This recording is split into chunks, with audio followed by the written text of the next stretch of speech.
पाकिस्तान में हालात हर दिन के साथ बिगड़ते हुए चले जा रहे हैं और इस बीच एक मांग पुरजोर तरीके से उठ रही है, या फिर ये कहिए मांग जोर पकड़ रही है कि क्या अखंड भारत का सपना पूरा होने वाला है। क्योंकि पाकिस्तान सरकार के लिए पीओके मुसीबत बना हुआ है और पीओके जहां पर लगातार सुर छिड़ रहे हैं, लगातार मांग उठ रही है। भारत में विलय को लेकर नाराज लोगों ने सड़कों पर जमकर प्रदर्शन किया है। पीओके में पाकिस्तान सरकार के खिलाफ लोग सड़कों पर उतर आए हैं। भारत में विलय की मांग को लेकर लोगों ने जबरदस्त प्रदर्शन किया है और ये आज नहीं, कल नहीं, पिछले कई दिन से लोग सड़कों पर हैं। पीएम मोदी से भी मदद की गुहार लगा रहे हैं। गिलगिट बाल्टिस्तान में पाकिस्तान सरकार के खिलाफ प्रदर्शन करते हुए इन लोगों को आप देख सकते हैं। पाकिस्तान सरकार पर भेदभाव का आरोप इन लोगों के जरिए लगाया जा रहा है और सरकार के खिलाफ प्रदर्शन करते हुए हजारों नहीं, लाखों की संख्या में लोग सड़कों पर हैं। लोग समझ रहे हैं कि ये परेशानी यूं ही नहीं टलने वाली है, ये बदहाली ऐसे ही नहीं जाने वाली है। कर्ज तले दबा हुआ है पाकिस्तान, उसके बावजूद पाकिस्तान की सरकार बेपरवाह है, लापरवाह है। पाकिस्तान की मुसीबतें बगावत की आग ने और ज्यादा बढ़ा दी हैं। आटे, दाल और फिर बिजली के बाद पाकिस्तान में पेट्रोल की किल्लत ने रफ्तार पर मानो ब्रेक लगा दिया। तबाही के टाइम बम पर बैठे इस मुल्क में कैसे पेट्रोल डीजल के लिए मचा है कोहराम, ये रिपोर्ट आपको बताएगी। पाकिस्तान का होगा चक्का जाम। पाकिस्तान बर्बादी के और करीब। पेट्रोल के लिए पाक में कोहराम।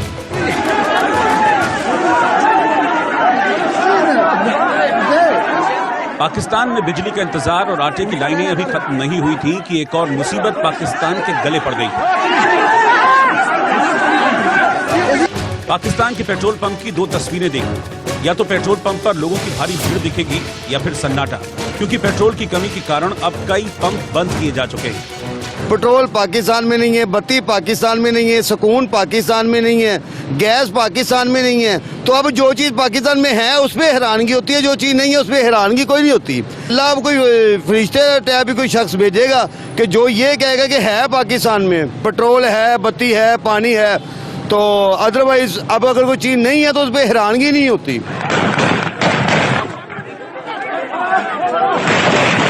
कतारों से पाकिस्तान के आम लोगों का रिश्ता इतना मजबूत हो चुका है कि टूटने का नाम ही नहीं ले रहा।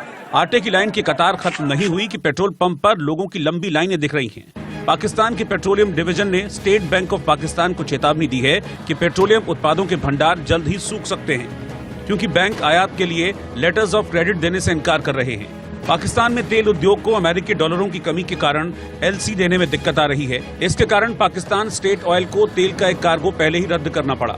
सूत्रों के मुताबिक पाक अरब रिफाइनरी लिमिटेड ने 5,35,000 बैरल प्रत्येक के कच्चे तेल के 2 कार्गो आयात करने की योजना बनाई है। पाकिस्तान रिफाइनरी लिमिटेड के लिए 5,32,000 बैरल का कच्चा तेल कार्गो 30 जनवरी को लोडिंग के लिए निर्धारित है। हालांकि इसके एलसी की पुष्टि अब तक नहीं हुई है। मुसीबतों के इस दौर में पाकिस्तान के लिए राहत की खबर कहीं से नहीं आ रही। 6 जनवरी को आई एक रिपोर्ट में कहा गया था कि देश का मुद्रा भंडार 1 दशक के बाद सबसे निचले स्तर पर है। IMF का कहना है कि बेल आउट पैकेज तभी मिलेगा जब पाकिस्तान उनकी शर्तें पूरी करेगा। आर्थिक संकट में घिरे पाकिस्तान के पास अब कुछ ही दिनों का समय बचा है। लोगों को अब इस बात की आशंका सता रही है कि जल्द ही श्रीलंका की तरह पाकिस्तान भी दिवालिया होने वाला है। पाकिस्तान का विदेशी मुद्रा भंडार 4.3 अरब डॉलर का ही बचा है, यानी सिर्फ 3 हफ्तों का ही पैसा देश में है। इसका मतलब ये है कि बस 7 दिन में ही पाकिस्तान का गेम ओवर होने वाला है। Bureau report, India news. बड़ी खबर, पाकिस्तान के खिलाफ बगावत की आवाजें तेज हो रही हैं और अब इस बीच जब बगावत की आवाजें तेज होती हैं, सड़क पर उतरकर लोग प्रदर्शन करते हैं। बांग्लादेश कल बना था, आज बनेगा सिंधु देश, इस तरह के नारे लोगों के जरिए लगाए जा रहे हैं। पीओके में पाकिस्तान के खिलाफ नारे लग रहे हैं और अलग बलूचिस्तान और सिंधु देश बनाने की मांग तेज हो रही है। पाकिस्तान के खिलाफ नारेबाजी का वीडियो सोशल मीडिया पर बहुत तेजी से ऐसे अलग अलग वीडियोज हैं जो वायरल हो रहे हैं। हालांकि नारेबाजी के जो वीडियोज वायरल हैं इनकी इंडिया न्यूज पुष्टि नहीं करता, लेकिन अलग अलग कमेंट्स के साथ, अलग अलग टिप्पणियों के साथ ये वीडियोज बहुत तेजी से इंटरनेट पर छाए हुए हैं और पाकिस्तान की बदहाली की चर्चा पूरे विश्व में इस वक्त हो रही है। सिंधु देश आज बनेगा, सिंधु देश आजादी कल बना था बांग्लादेश आज बांग्लादेश आज बनेगा सिंधु देश।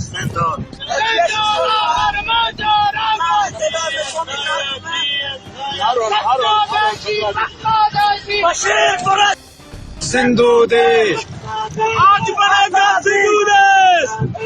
आजादी कल बना था बांग्लादेश, आज बनेगा सिंधु देश। कल बना था बांग्लादेश, आज बनेगा सिंधु देश।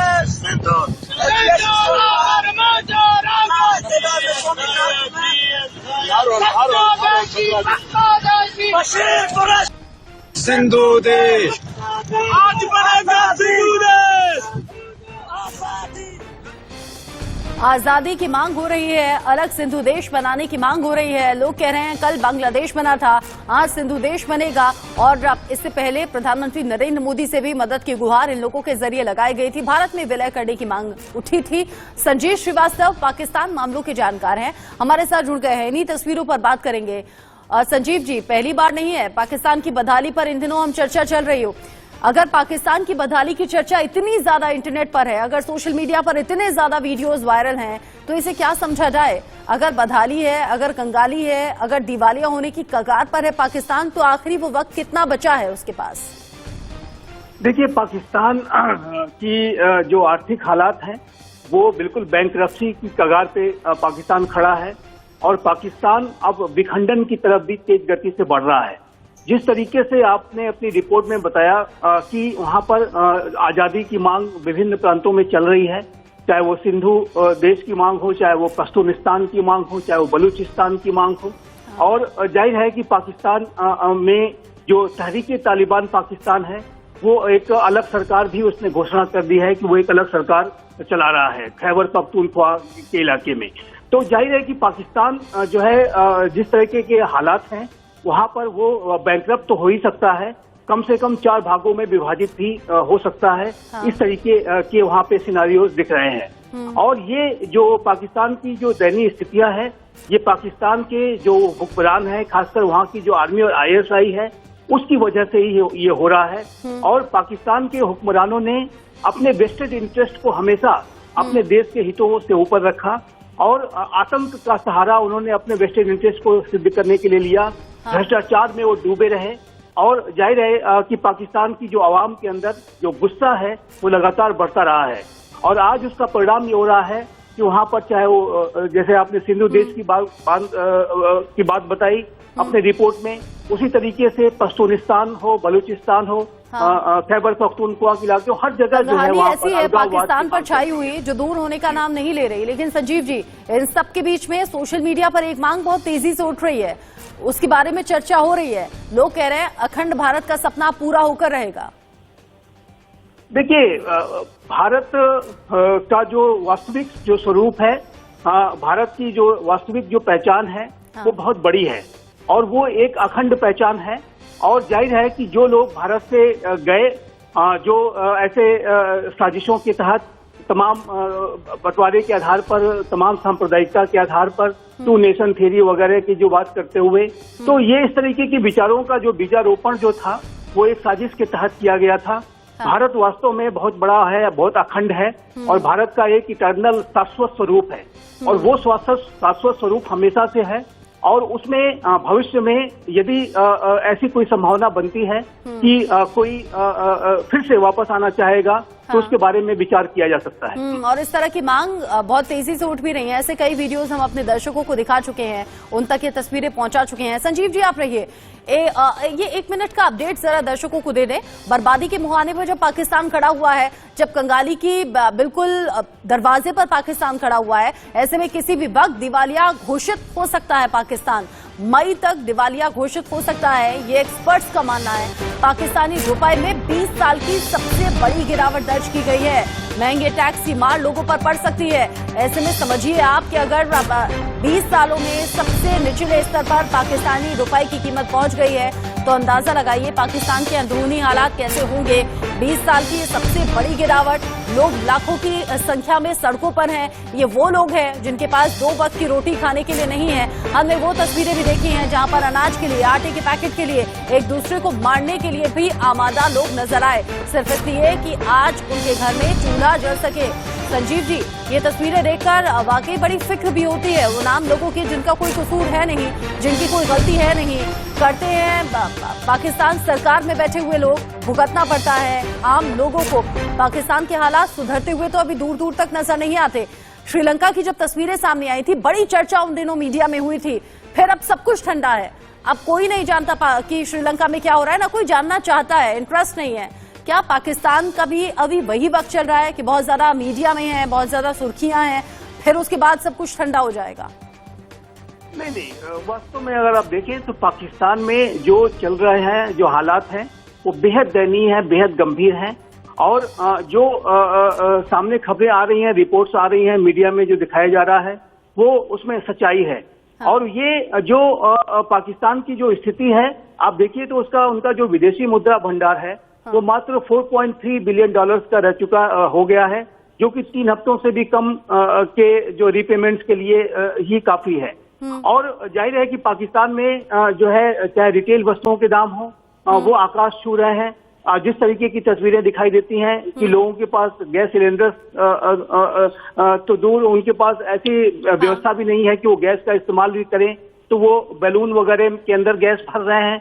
रोटी के लिए, हर एक चीज के लिए उनको जंग लड़नी पड़ रही है। बिल्कुल ठीक आप कह रहे हैं, लेकिन संजीव जी, ये वो वक्त है जब जनता के चुने हुए प्रतिनिधियों को डोनेट करना चाहिए था, हम लोगों को मदद करनी चाहिए थे। लेकिन इस बीच भी शाहबाज सरकार ने बड़ा ही शर्मनाक काम किया, अपने सांसदों का भत्ता बढ़ा दिया, वो भी 30%। आप रहिएगा हमारे साथ। इस बीच पाकिस्तानी करेंसी में भी जोरदार गिरावट देखी जा रही है। कंगाल पाकिस्तान पर श्रीलंका जैसा एक और संकट मंडरा रहा है।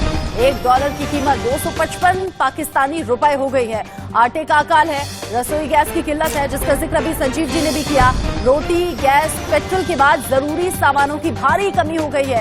इन सब कमियों के बीच में पाकिस्तानी आवाम तड़प रही है, वो मदद की गुहार लगा रही है। पाकिस्तान में आर्थिक संकट गहरा गया है। आसमान पर पाकिस्तान में सोने की कीमत पहुंच गई है। समझिए आप, 10 ग्राम सोने की कीमत जो हिंदुस्तान में करीब 50 से 51 हजार है, वो पाकिस्तान में 10 ग्राम सोने की कीमत 1,70,000 रुपए के करीब है। पाकिस्तान में रिकॉर्ड स्तर पर सोने के दाम भी पहुंच गए हैं। सोने के दाम बढ़ जाना, ये समझिए, ये तो चलो अमीर लोगों के लिए सोना खरीदने जैसी सिचुएशन फिलहाल की है, लेकिन जो आम लोग हैं उनके लिए तो यहाँ रोटी, कपड़ा, मकान, ये बुनियादी सुविधाएं तक उन तक पहुंच नहीं पा रही। पाकिस्तान के वित्त मंत्री इशाक डार बड़ा बयान दे रहे हैं, देश की तरक्की के लिए अल्लाह जिम्मेदार है, पाकिस्तान बनेगा अमीर देश। मतलब ये ख्याली पुलाव अभी भी पकाए जा रहे हैं। पाकिस्तान इस्लाम के नाम पर बना था, ये इशाक डार ने कहा है, और कहा है कि पाकिस्तान की स्थिति सुधारने की कोशिश हो रही है। मतलब सब कुछ अल्लाह भरोसे छोड़ दिया गया है। कह रहे हैं कि अल्लाह के जरिए ही ये देश बना है और तरक्की भी अल्लाह ही कराएंगे। देश की तरक्की के लिए अल्लाह जिम्मेदार। अल्लाह ताला ने कायम किया है। ये एक वाहिद मुल्क है जो कलमा शरीफ के नाम पे बना था। इवन सऊदी अरेबिया कलमा शरीफ के नाम पे नहीं बना था। तो अगर अल्लाह ताला ने इसको क्रिएट किया तो इसकी हिफाजत, इसकी तरक्की, इसकी खुशहाली भी अल्लाह ताला के जिम्मे है। हम लोगों की एज ए नेशन और नीयत और हार्ड वर्क दरकार है, और उस पे 5 साल में जो तबाही हुई है, यू कैन सिंपली गेस के हालात आज क्या हैं। अल्लाह ने चाहा तो इंशाअल्लाह शहबाज शरीफ साहब की वजीर आजम के तौर पे उनकी गाइडेंस में हम पूरी कोशिश करेंगे कि जितनी ज्यादा अगले जनरल इलेक्शन से पहले हम पाकिस्तान की बेहतरी ला सके वो करें, और अल्लाह ताला करे कि उसके बाद इनको दोबारा मौका मिले और हम दोबारा पाकिस्तान का इलेक्शन लड़े।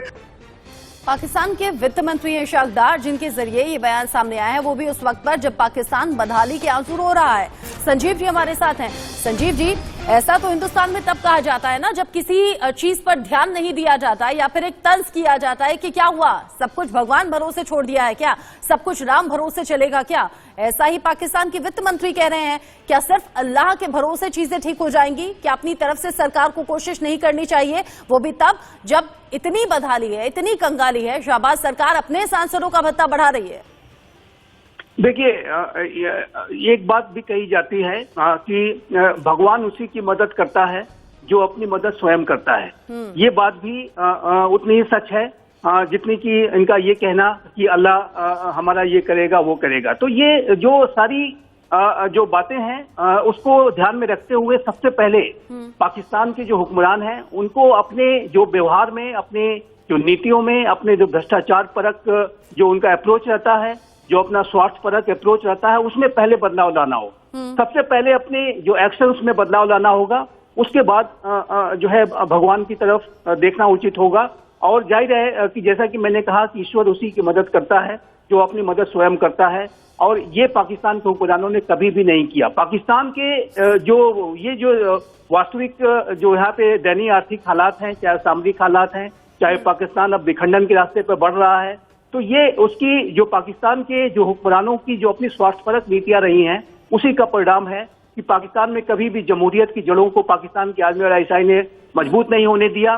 पाकिस्तान में जो है लगातार जो भ्रष्टाचार की समस्या शुरू से ही बनी रही, पैसे कभी अमेरिका से लिए, कभी चाइना से लिए, अपना इकोनॉमिक आउटपुट कैसे बढ़ाना है, पाकिस्तान के अंदर इंडस्ट्रीज को कैसे खड़ा करना है, पाकिस्तान के संस्थानों को कैसे खड़ा करना है, इसके ऊपर कभी विचार नहीं किया। सारी समस्याओं की जड़ भारत को उन्होंने हमेशा भारत के ऊपर थोपने की कोशिश की कि पाकिस्तान के अंदर जो भी समस्याएं हैं वो अपनी स्किन बचाने के लिए, अपने आप को जनता के गुस्से से बचाने के लिए वो भारत से विवाद खड़ा करते रहे।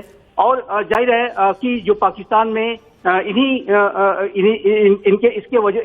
इसके अलावा भी जो आतंकवाद का जो सहारा लेना, आतंकवाद को अपने इंस्ट्रूमेंट ऑफ स्टेट पॉलिसी के तौर पे आतंकियों को स्ट्रेटेजिक एसेट के रूप में इस्तेमाल करना, उससे पाकिस्तान लेकिन संजीव जी, जिन बातों का आप जिक्र कर रहे हैं, दशकों से ये चीजें तो कभी बदली नहीं है, जस की तस ही है। इनफैक्ट मैं कहूं और ज्यादा वर्स्ट हुई है, और ज्यादा बदहाली की तरफ पाकिस्तान आगे बढ़ा है। अब जब जस की तस चीजें बनी हुई हैं, सोच में बदलाव नहीं, काम करने की नीति में बदलाव नहीं, जनता कभी वहां पर प्रायोरिटी पर रही नहीं, तो फिर होगा क्या आगे आने वाले वक्त में पाकिस्तान का? विखंडन होगा, विनाश होगा, जो कि दिख रहा है। और जब कभी भी किसी भी राष्ट्र के हुक्मरानों की जो मति जो इसी तरह से भ्रष्ट अगर हो जाती है तो वो विनाश का ही कारण बनती है, जो कि दिख रहा है, जिसके संकेत मिलने शुरू हो गए हैं। पाकिस्तान आज बैंकरप्सी की कगार पे है और पाकिस्तान का आगे विखंडन भी हो सकता है। जैसा कि मैंने कहा कि कम से कम 4 भागों में तो पाकिस्तान विभाजित हो सकता है, चाहे वो सिंधु देश की बात कर लें, पश्तूनिस्तान की बात कर लें, जो है बलूचिस्तान की बात कर लें, और जो एक तहरीके तालिबान पाकिस्तान जो सरकार तो उससे पहले ही घोषित कर रखी है। तो ये जो जाहिर है कि एक पाकिस्तान का जो विखंडन विभाजन की तरफ ये तेज गति से ये देश आगे बढ़ रहा है, और इसके लिए सिर्फ और सिर्फ पाकिस्तान के जो हुक्मरान हैं, खासकर वहां की जो आर्मी और आईएसआई है, ये इसके लिए जिम्मेदार है। इसने कभी भी पाकिस्तान के इंस्टीट्यूशंस को, पाकिस्तान की जमहूरियत की जड़ों को, पाकिस्तान के अवाम का ध्यान नहीं रखा और सभी को कमजोर करके रखा, और अपने आप को इस तरीके से पेश करने की कोशिश की जैसे कि वो पाकिस्तान के रक्षक है। अभी अगर आप देखें तो पाकिस्तान में यदि बहुत ही खराब आर्थिक हालात और सामरिक हालात पैदा होंगे तो इस बात की संभावना से भी इनकार नहीं कर सकते कि वहां पर फिर से सैनिक शासन आ सकता है। ये जो पाकिस्तान के वास्तविक शासक हैं, ये फिर से अपने आप को ऐसे पेश करने की कोशिश करेंगे कि वो पाकिस्तान को बचाने के लिए वो टेक ओवर कर रहे हैं, सैनिक शासन स्थापित कर रहे हैं, लेकिन तब भी पाकिस्तान बच नहीं पाएगा। और पाकिस्तान तो ऐसी अनिश्चितता के लिए जाना भी जाता है संजीव जी, लेकिन जिस तरह की तस्वीरें सामने आ रही हैं उसमें बदहाली दूर दूर तक नजर आती है। और एक कहावत कहते हैं ना कि अगर कोई झटका लगता है या कोई ठोकर लगती है तो फिर इंसान को अक्ल आती है, लेकिन पाकिस्तान के हुक्मरानों के मामले में ये बात भी सटीक नहीं बैठ रही है, क्योंकि वहां सियासी घमासान अभी भी चरम पर है, वहां आतंक को पाला अभी भी जा रहा है, वही आतंक पाकिस्तान को खोखला आज भी कर रहा है, और जनता भुखमरी की मार झेल रही है, बेरोजगारी उन पर हावी है। बहुत शुक्रिया संजीव श्रीवास्तव जी हमारे साथ जुड़ने के लिए, इस चर्चा में शामिल रहने के लिए। इसी खबर के साथ एक छोटा सा ब्रेक यहां पर ले रहे हैं। ब्रेक के उस पार भी इंडिया न्यूज पर खबरें जारी हैं।